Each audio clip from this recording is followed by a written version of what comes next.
दोस्तों आज का हमारा ये वीडियो बहुत इंपॉर्टेंट है उन सभी लोगों के लिए जो हाल फिलहाल में नया गेमिंग लैपटॉप परचेज करना चाहते हैं। दोस्तों आपको पता होगा कि हाल फिलहाल में 10th जनरेशन के इंटेल प्रोसेसर आए हैं, लेकिन अब वेट हो रहा है राइजन की 4000 सीरीज़ के प्रोसेसर्स के लॉन्च होने का। सो दोस्तों ये प्रोसेसर जो लॉन्च हो रहे हैं नए प्रोसेसर्स, ये ना सिर्फ पावरफुल हैं बल्कि इनमें पहले से ज़्यादा कोर्स का इस्तेमाल किया गया है। यहाँ पर राइजन 5 में आपको देखने को मिल जाते हैं 6 कोर्स और राइजन 7 में आपको मिल जाते हैं 8 कोर्स। तो यहाँ पर हम इस वीडियो में जो लेटेस्ट मॉडल आने वाले हैं लैपटॉप्स के, उनमें जो प्रोसेसर्स लगेंगे, जो पॉपुलर प्रोसेसर हैं मोबाइल कैटेगरी के एच सीरीज़ के प्रोसेसर्स, उन सारे प्रोसेसर को हम कंपेयर करने वाले हैं। मैं यहाँ पर 4 से 5 प्रोसेसर्स को कंपेयर करूँगा और ये वो सारे पॉपुलर प्रोसेसर हैं जो मोबाइल डिवाइसेस में लगाए जाते हैं। सो दोस्तों ये वीडियो बहुत इंपॉर्टेंट है। अगर आप ये कंपैरिजन देख लेंगे तो आपको लैपटॉप चूज़ करने में आसानी होगी और आप एक अच्छा लैपटॉप चूज़ कर पाएंगे। और अगर आप लैपटॉप सही से चूज़ करेंगे तो आपको परफॉर्मेंस बढ़िया मिलेगी, आपके पैसे की एक्स्ट्रा वेस्टेज नहीं होगी। सो दोस्तों जिस तरह की आपकी रिक्वायरमेंट है उसके अकॉर्डिंग आप लैपटॉप चूज़ कर पाएंगे। मैं आपको सजेस्ट करने वाला हूं कि इनमें से कौन से प्रोसेसर वीडियो एडिटिंग के लिए सुटेबल रहेंगे, कंटेंट क्रिएशन के लिए सुटेबल रहेंगे या फिर गेमिंग के लिए सुटेबल रहेंगे। सो दोस्तों जानने के लिए वीडियो लास्ट तक देखते रहिए। नमस्कार, मेरा नाम है अरुण, आप देख रहे हैं टेक्निकल ड्रॉप्स।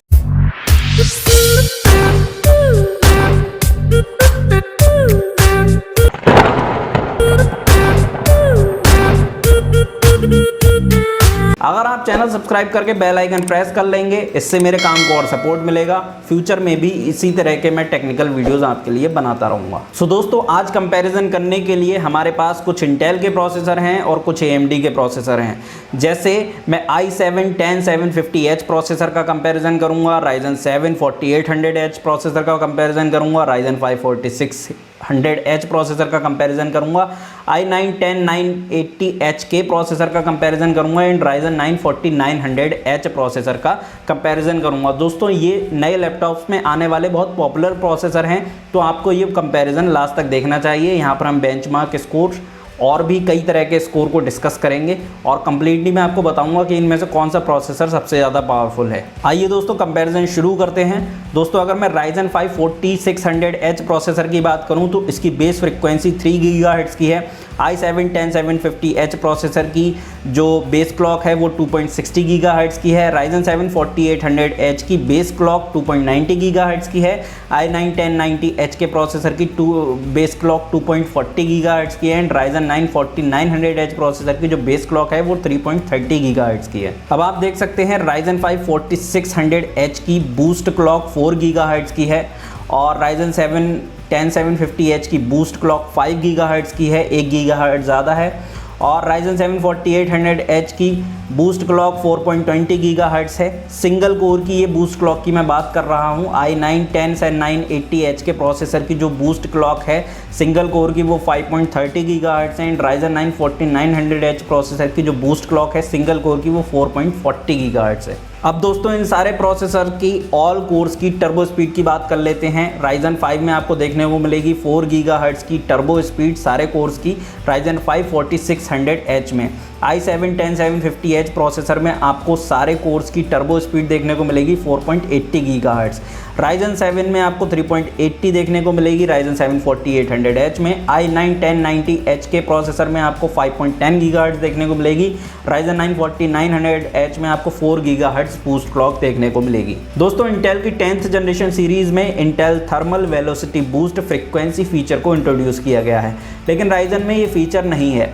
अब ये फीचर किस तरह से काम करता है, कितना इफेक्टिव है, ये किसी सेपरेट वीडियो में बात करेंगे, लेकिन फ़िलहाल इस वीडियो में हम फोकस करते हैं इसके कंपैरिजन पर। सो दोस्तों i7 में क्योंकि इंटेल के प्रोसेसर में आपको थर्मल वेलोसिटी बूस्ट का ऑप्शन देखने को मिलता है, फीचर देखने को मिलता है, इसलिए इसकी बूस्ट स्पीड है 5 गीगाहर्ट्ज़ इंटेल के प्रोसेसर की और i7 10750H प्रोसेसर की और i9 1090H के प्रोसेसर में 5.30 गीगाहर्ट्ज़ की थर्मल वेलोसिटी बूस्ट फ्रीक्वेंसी आपको देखने को मिलती है। राइजन प्रोसेसर्स में ये फीचर नहीं है। अब दोस्तों अगर इन सारे प्रोसेसर्स के कोर काउंट की बात करें तो राइजन 5 4600H में आपको कोर देखने को मिलते हैं 6, i7 10750H प्रोसेसर में आपको 6 कोर देखने मिलते हैं।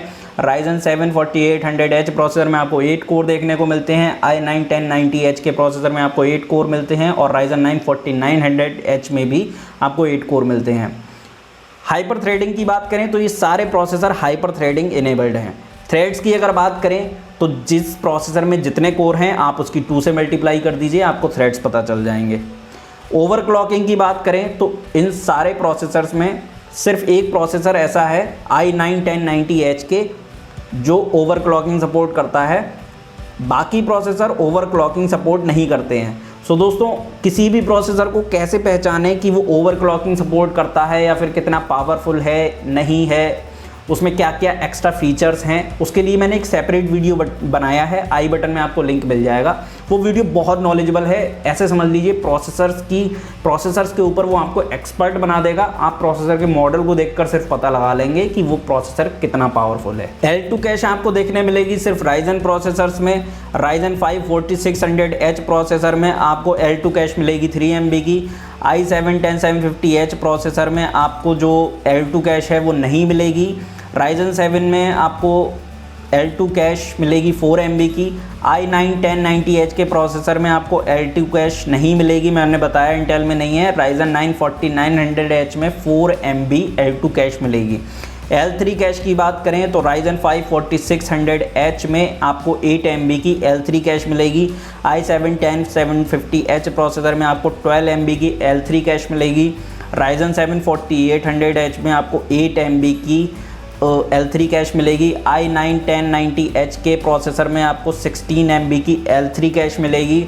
Ryzen 9 4900H प्रोसेसर में आपको 8 MB की L3 कैश मिलेगी। आर्किटेक्चर की बात करें तो AMD के जो प्रोसेसर हैं वो Renoir आर्किटेक्चर पर बने हैं और इंटेल के processor Comet Lake H architecture पर बने हैं। मेमोरी सपोर्ट की बात करें तो Ryzen के जो प्रोसेसर हैं वो DDR4 3200 MHz वाली एंड LPDDR4 4266 MHz वाली रैम को सपोर्ट करते हैं। वहीं इंटेल के प्रोसेसर DDR4 2933 MHz वाली रैम को सपोर्ट करते हैं। दोस्तों, ये सारे प्रोसेसर डुअल चैनल मेमोरी को सपोर्ट करते हैं।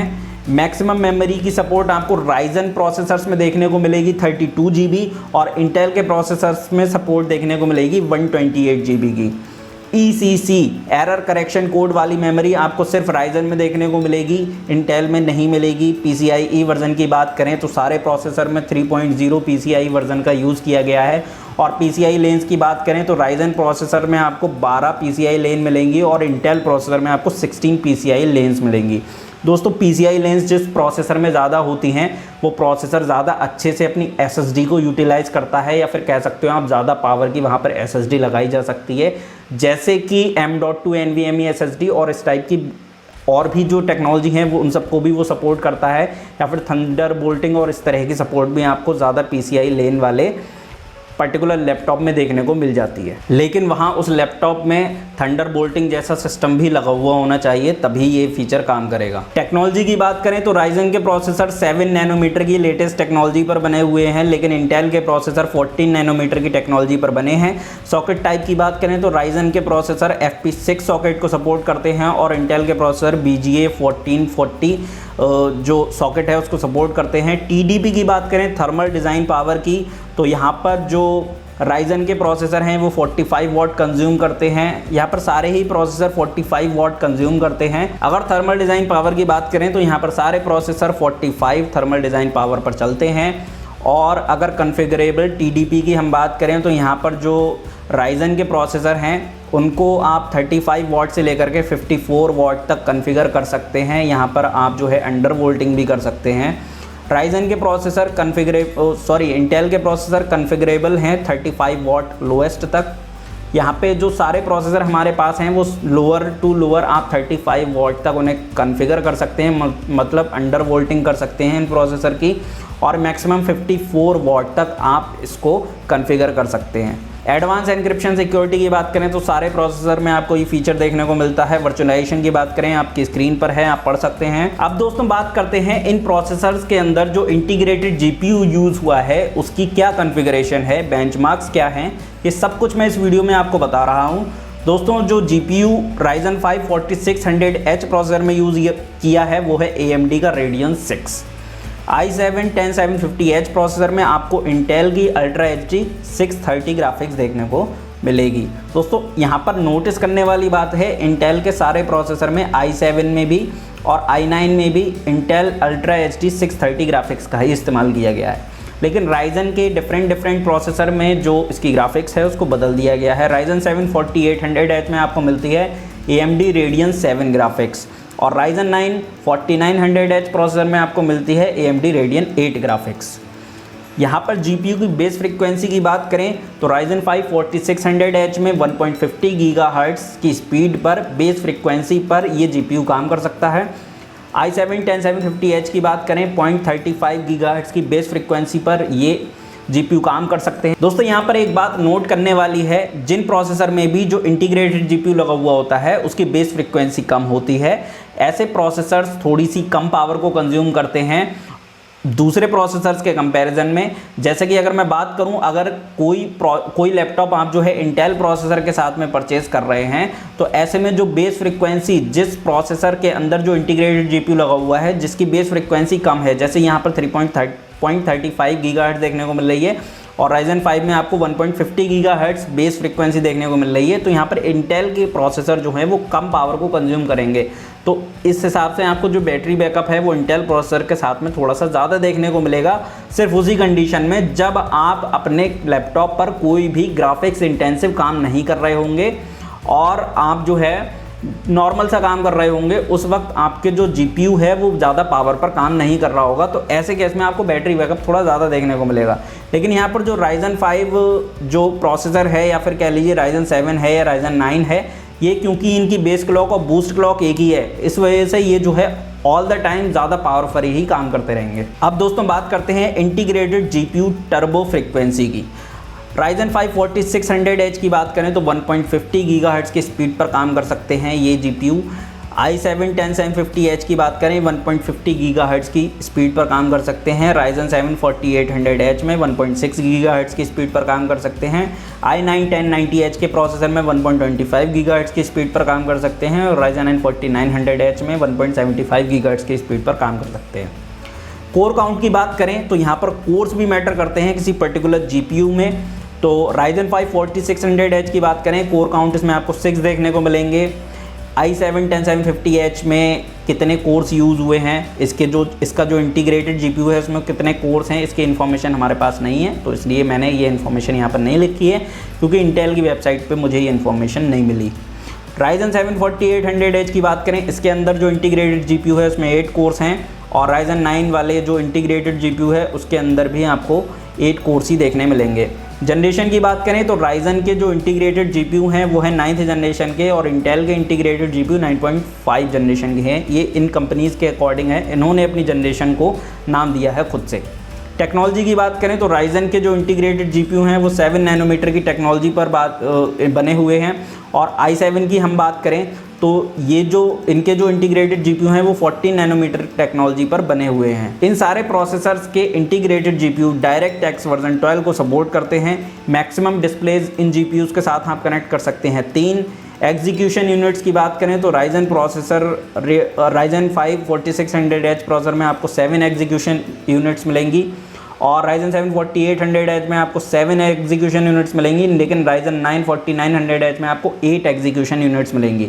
वहीं i7-10750H प्रोसेसर में आपको 24 एग्जीक्यूशन यूनिट्स मिलेंगी और i9-1090H के प्रोसेसर में भी आपको 24 एग्जीक्यूशन यूनिट्स ही मिलेंगे। शेडर की बात करें, शेडर काउंट की बात करें, इनका क्या रोल है किसी पर्टिकुलर प्रोसेसर में। शेडर्स आपको राइजन 5 4600H में 384 देखने को मिलेंगे, i7-10750H में आपको 192 देखने मिलेंगे, राइजन 7 4800H में आपको 448 शेडर मिलेंगे, i9-1090H के प्रोसेसर में आपको 192 शेडर मिलेंगे, राइजन 9 4900H में आपको 512 शेडर देखने को मिलेंगे।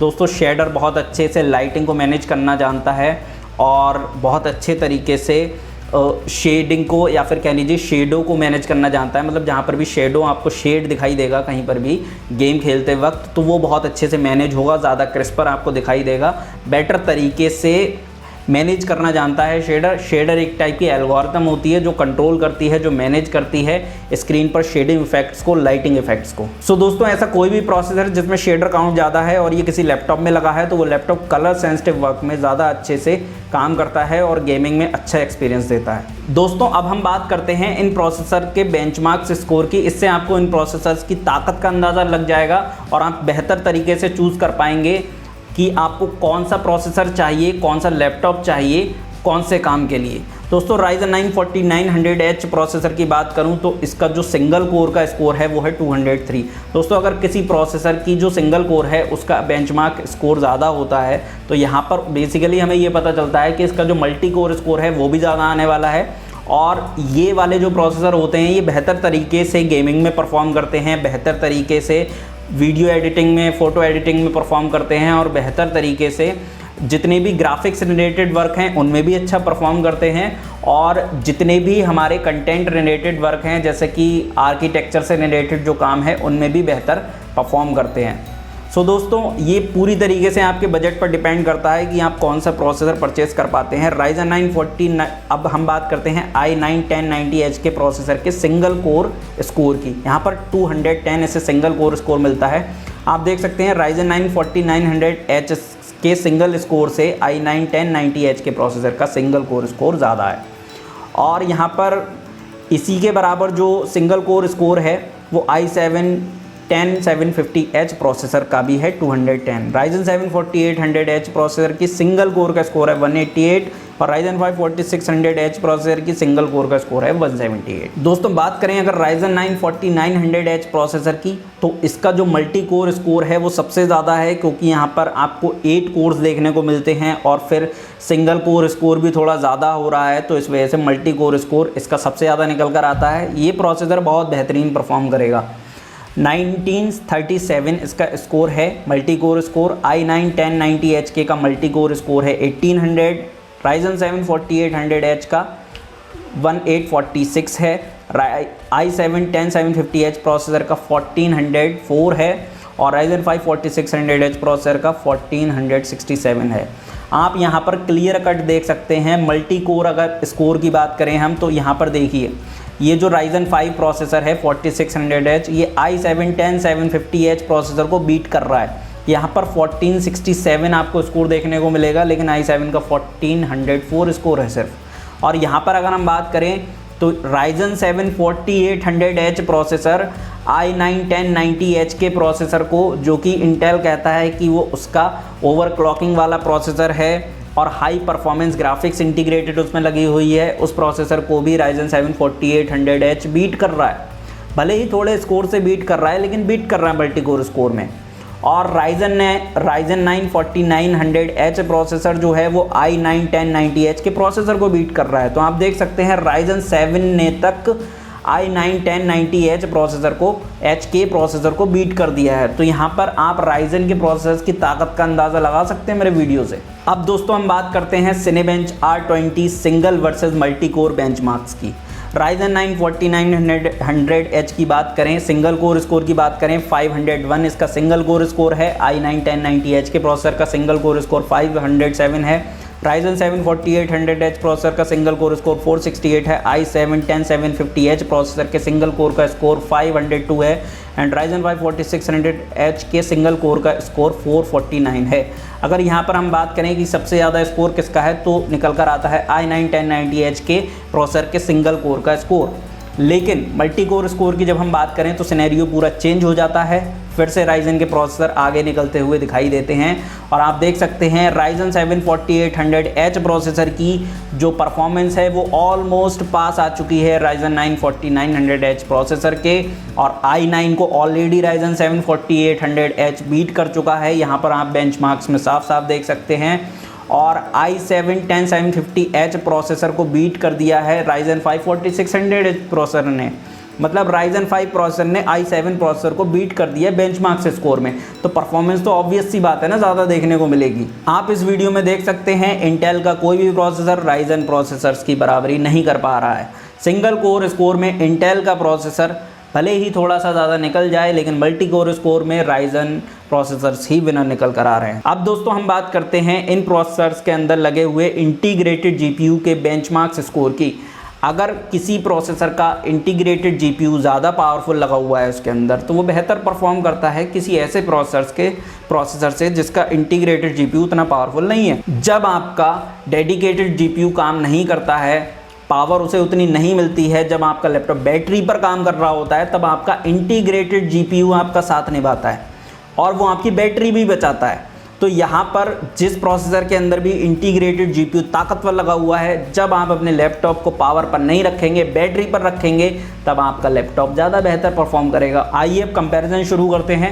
Ryzen 9 4900H में आप देख सकते हैं साफ साफ इसका इंटीग्रेटेड जीपीयू जो स्कोर जनरेट कर रहा है वो 1792 स्कोर जनरेट कर रहा है। दोस्तों यहाँ पर इन सारे प्रोसेसर्स में सबसे ज़्यादा स्कोर है Ryzen 9 4900H के इंटीग्रेटेड जीपीयू का। i9 1090H के प्रोसेसर की बात करें, आप देख सकते हैं स्कोर कितना कम है Ryzen 9 4900H के कंपैरिजन में। 480 स्कोर है सिर्फ, मतलब 3 से 4 गुना, करीब 3 से 4 गुना ज़्यादा बेटर परफॉर्म करेगा Ryzen 9 4900H का इंटीग्रेटेड जीपीयू। Ryzen 7 4800H का इंटीग्रेटेड जीपीयू भी i9 1090H के इंटीग्रेटेड जीपीयू को बीट कर रहा है। i7 10750H प्रोसेसर का इंटीग्रेटेड जीपीयू का स्कोर आप देख सकते हैं इन सारे प्रोसेसर में सबसे कम है। इवन i5 4600H प्रोसेसर के इंटीग्रेटेड जीपीयू का स्कोर 1152 है और इसने i9 1090H के जैसे ताकतवर प्रोसेसर के इंटीग्रेटेड जीपीयू को बीट कर दिया है, क्योंकि इंटेल ने वहाँ ज़्यादा ताकतवर इंटीग्रेटेड ग्राफिक्स दी नहीं अपने प्रोसेसर में। सो दोस्तों मैं इस वीडियो को कंक्लूड करता हूँ। चाहे आप Ryzen 5 4600H प्रोसेसर ले लीजिए, चाहे आप i7 10750H लीजिए, चाहे आप Ryzen 7 4800H लीजिए, चाहे आप i9 1090H के लीजिए या फिर Ryzen 9 4900H लीजिए, ये एक सिंगल प्रोसेसर अच्छे से परफॉर्म करेगा वीडियो एडिटिंग रिलेटेड काम में, गेमिंग जैसे टास्क में, और कोई भी आर्किटेक्चर सॉफ्टवेयर चलाने में या फिर कोई भी कलर ग्रेडिंग टूल को चलाने में। तो कहने का मेरा ये मतलब है ये सारे प्रोसेसर्स बेहतरीन शानदार प्रोसेसर्स हैं, अच्छा काम करते हैं। तो आप इनमें से कोई भी प्रोसेसर के साथ में लैपटॉप परचेज़ कर सकते हैं और वो लैपटॉप डेफिनेटली अच्छा काम करेगा। ये तो खैर आपस में जब हम इनका कंपैरिजन कर रहे हैं तो बेंचमार्क से स्कोर ज़्यादा और कम निकल कर आ रहे हैं, लेकिन इंडिविजुअली अगर हम सबसे कम बेंचमार्क स्कोर वाला प्रोसेसर भी उठा लें तो वो भी बेहतरीन काम करेगा। ये तो सिर्फ उन लोगों के लिए है जो ज़्यादा परफॉर्मेंस चाहते हैं, ज़्यादा एक्सपेक्ट करते हैं अपने सिस्टम से और वैल्यू फॉर मनी प्रोडक्ट की तरफ बढ़ना चाहते हैं उनके लिए। सो दोस्तों मैं समझता हूँ इस वीडियो में मैंने आपको इनफ इन्फॉर्मेशन प्रोवाइड की है। अगर आपको ये कंपैरिजन अच्छा लगा है तो लाइक कीजिए वीडियो को, चैनल सब्सक्राइब कीजिए। मैं मिलूंगा आपसे अपने नेक्स्ट वीडियो में किसी शानदार टॉपिक के साथ। तब तक के लिए नमस्कार, जय हिंद।